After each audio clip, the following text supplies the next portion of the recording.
Hi, my name is Chris Eggleston, and I'm a volunteer for Water Wells for Africa. We are in Juwai, Amini, at a water well that is 36 meters deep. It was put in September 15th of 2022, and this water well services 90 families, about 90 households, which turns out to be 450 people approximately. So we want to say a huge thank you to Tim and Pam Bean and your friends. So thank you to Tim and Pam Bean for donating this water well. It's a generous gift of life for these people. Some of these people, actually all of these people here that you see, use this water well, and so we asked them their story. So our first question was, just tell us some of the challenges that you had before this water well was put in, and we learned just how drastically their lives have changed. They told us that the women would leave the day before and spend a whole night at the water source, which was a shallow well. These shallow wells are just pits in the ground where they've dug where they can find water. And so what they're telling us, they would spend the entire evening there. The water would come in slowly, and there was a high competition at this well. So women would end up fighting. And so there was an older woman here that said she would step in and try to intercede and break up the fights.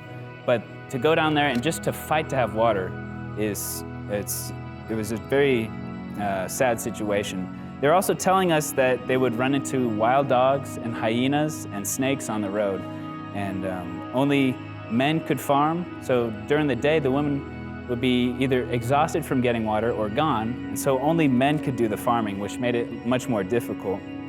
So most of the kids you see here were not going to school regularly, if they ever went at all. A lot of the children would not go to school. They would actually wash in dishwater. The children would wash after they would wash their dishes, and so the children would get a bath in dishwater, and sometimes they went without baths. Additionally, during the rain season, this water source, this shallow well, was filled with just disgusting, muddy water that gave them diarrhea, and when the women would leave, their husbands would be worried. So they would be suspicious, where have you been? And why were you gone for so long? And so the husbands would be worried when they turn over and they wouldn't see their wife with them. These women, when women would meet men from this village, they actually would not marry the men here because they said, there's no water that we can use for washing, that we can drink, and that we can clean our children with. They would not actually entertain the idea of marrying some of these young men that you see. Additionally, some people would fall into the shallow well because of dizziness, and sometimes they would find dead animals in the well that they were drinking from. That's the shallow pit that they would drink from. There was snakes and dogs that they would find dead in the water source. So that was before this water well was put in. Now, they're so grateful, they're so excited about this water. We interviewed some of the water well committee that was put in place. So we have Edith right here. We have Limbani and Esube, and they gave us an interview and told us how their lives have changed. Edith is the vice chair, Limbani is a chairman, and Esube is a member of the water well committee for this borehole. They told us when they saw the drill truck come in, they were celebrating. They said, Sangalala, they were so happy. They actually were dancing, and they killed a local chicken to have a feast here to celebrate the water truck coming. They can wake up whatever time they want now. I asked them, what time do you wake up now? They said, whenever we want. Instead of going the night before to get water, they can spend the whole night here in their village and then wake up at a decent hour. Their families are restored. There's no more fighting because the wives are gone. Additionally, these young men have hope for marriage. And actually, when we were dancing, when we were celebrating, when we came here, some of the men were joining in and celebrating with us because they've got this opportunity to get married now. They're excited.